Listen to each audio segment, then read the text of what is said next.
प्यार का इंतकाम इतना हैवानियत हो सकता है? क्या इंतकाम में इतना जल रहे होते हैं कि ऐसी घटनाएं हो जाती हैं? एक लड़की जिसका नाम डॉक्टर अभिलाषा, उसने सब्जी काटने वाले चाकू से अपने प्रेमी का प्राइवेट पार्ट काट दिया और नाले में बहा दिया। वो जेल चली गई, लेकिन फिर भी उसके चेहरे पर कोई सिकन, कोई सिकवा नहीं है। वो कह रही है कि जो मैंने किया वो मैंने बिल्कुल सही किया। ये घटना बिहार जिले की एक पास में मुरौरा पड़ता है, वहाँ की है। वहाँ पर क्या हुआ कि एक अभिलाषा डॉक्टर, जो कि हालांकि वो डॉक्टर नहीं है, लेकिन उसके नाम के साथ डॉक्टर लगता है। अब ये डॉक्टर नाम कैसे लगता है मैं आपको बताती हूँ। ये अभिलाषा जो है ये डॉक्टर नहीं है। हालांकि इसने डॉक्टर की कोई डिग्री नहीं ली और ना ही इसने डॉक्टर की पढ़ाई की।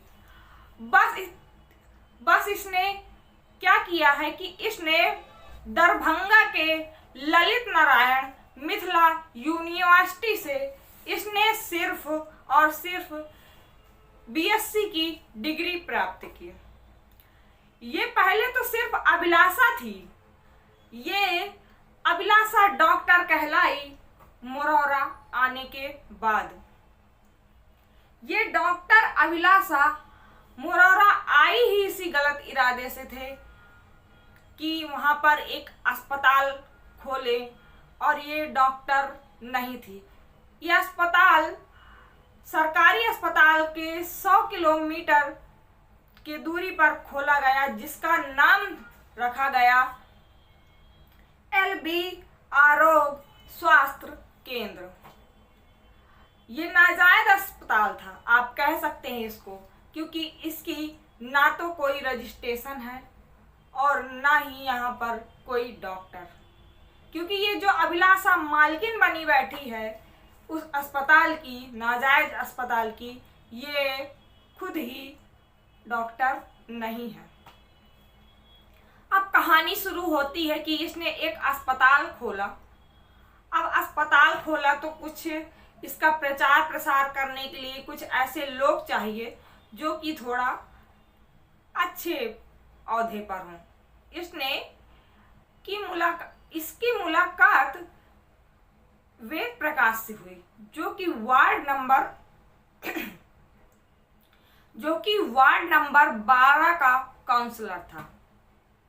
अब इससे इसकी मुलाकात हुई, इन दोनों की मुलाकात बड़ी नजदीकियां हुई। 2 महीने में ही इन दोनों का प्यार इतना परवान चढ़ा कि ये 2 महीने में ही फिजिकल। अब ऐसे ही समय गुजरता रहा। अस्पताल का प्रचार प्रसार करने में इस वेद प्रकाश का भी भूमिका बहुत बड़ी होती गई। जब भी कोई अस्पताल में परेशानी आती तो ये वेद प्रकाश उसको सही भी करता। एक बार इसके अस्पताल पर बहुत बड़ी समस्या आई। वो समस्या क्या थी कि यहाँ अस्पताल में एक महिला प्रसव के दौर पर उसकी जान चली गई। उस महिला की जान जाने के बाद ये मामला थाने पहुंचा और ये अभिलाषा जो थी ये अस्पताल छोड़कर भाग गई। अब ये भागने के बाद इस वेद प्रकाश ने क्या किया कि थाने का जो मामला था वो तो सही किया और इसने अस्पताल के मामले को भी सही किया।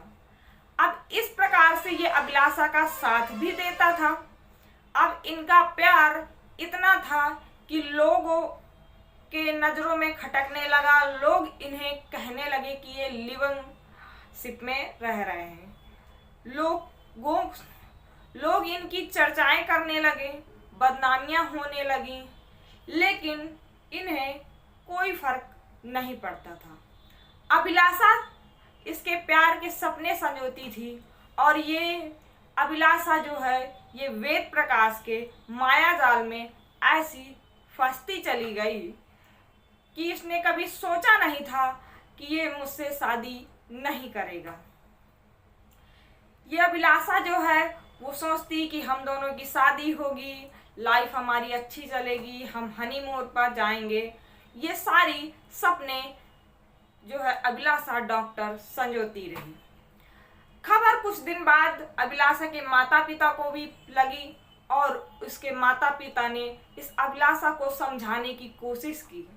इसे बताया कि जो ये वेद प्रकाश है ये हमें कुछ ठीक नहीं लगता है, तुम इससे रिश्ता खत्म कर दो। लेकिन अभिलाषा का रिश्ता माँ बाप से, परिवार वालों से तो दूरी हो गई, लेकिन इस वेद प्रकाश से नजदीकियां बढ़ती रहीं।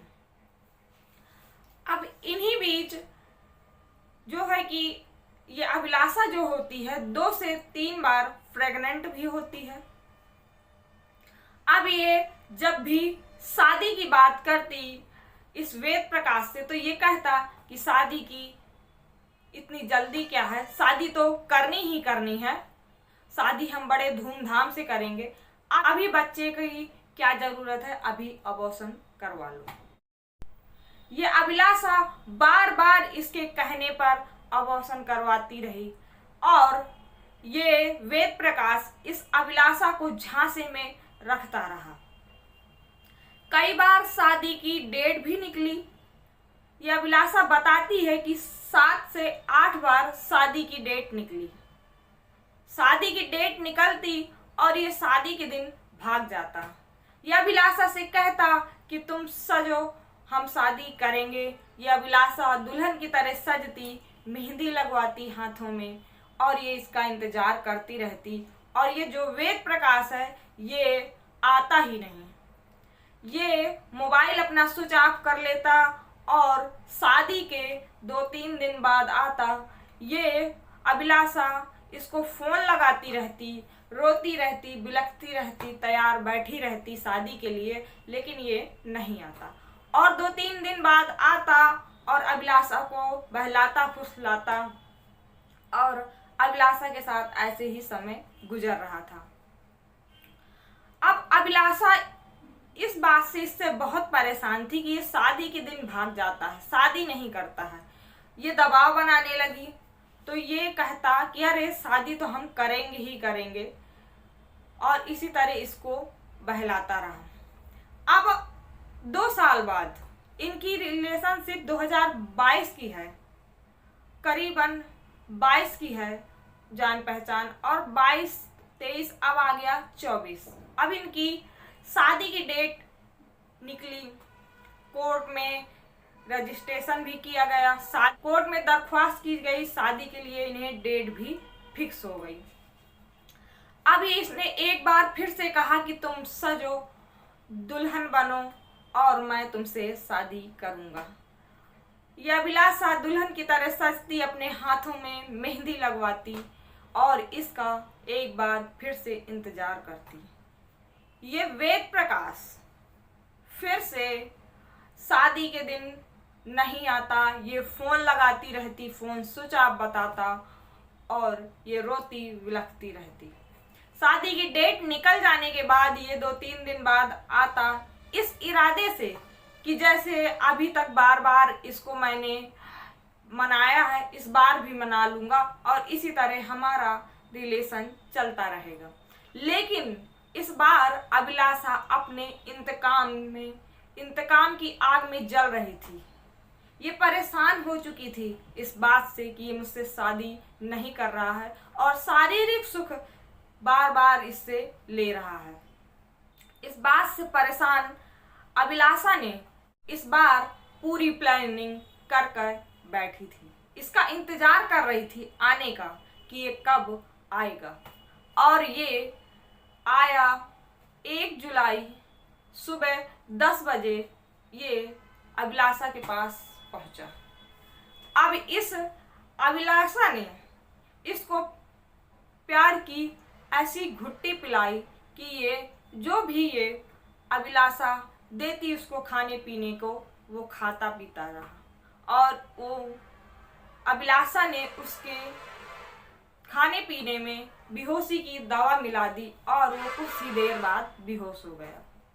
अभिलाषा ने क्या किया कि सब्जी काटने वाले चाकू से, किचन से वो चाकू लाई, सब्जी काटने वाला थोड़ा बड़ा था, और इसने इस वेद प्रकाश को इंजेक्शन लगाया, जो इंजेक्शन डॉक्टर लोग अस्पतालों में ऑपरेशन के वक्त लगाया जाता है।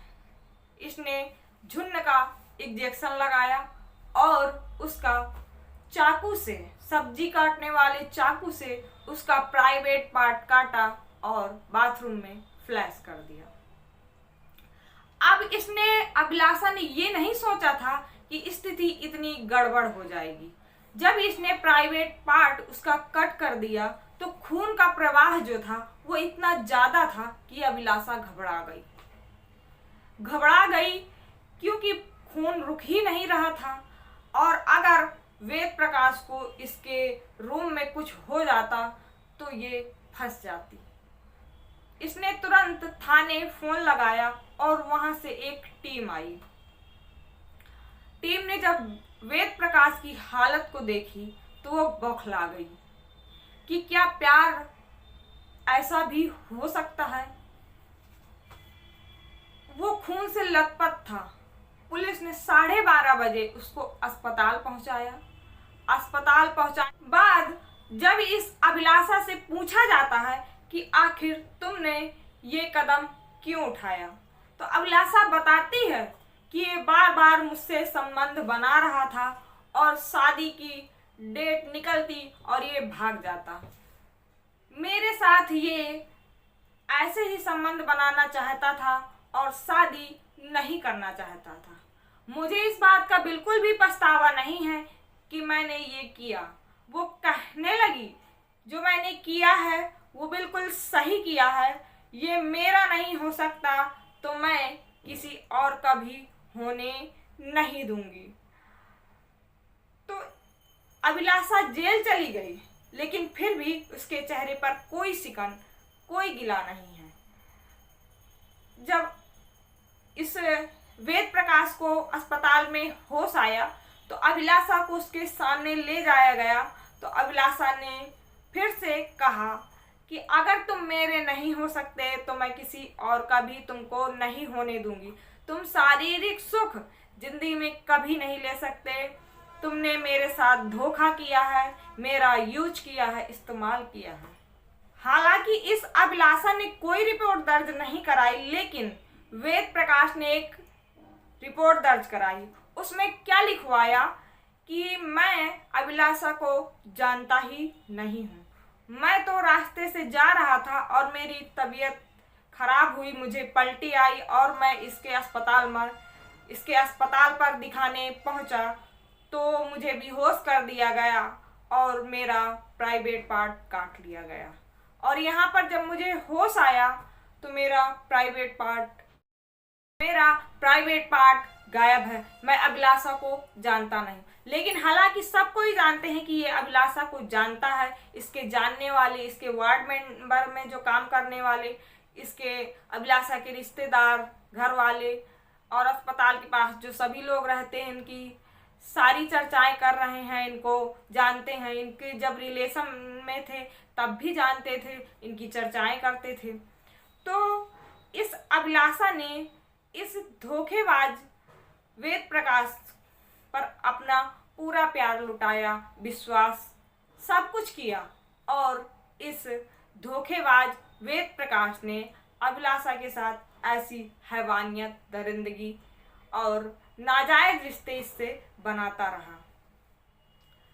तो अगर आपको ये घटना कैसी लगी, आप हमें कमेंट में अपनी राय जरूर भेजिएगा। मैं जानती हूँ कि कुछ लोग पक्ष में होंगे और कुछ लोग विपक्ष में होंगे, तो आपकी जो भी राय है आप हमें कमेंट सेक्शन में भेजिए।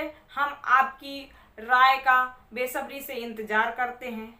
मैं उम्मीद करती हूँ कि आप लोग सभी अच्छे होंगे और अपना ख्याल रख रहे होंगे। तो मिलते हैं एक नई जानकारी के साथ, एक नई घटना के साथ, आपको सतर्क और सचेत करने के लिए। तब तक के लिए जय हिंद।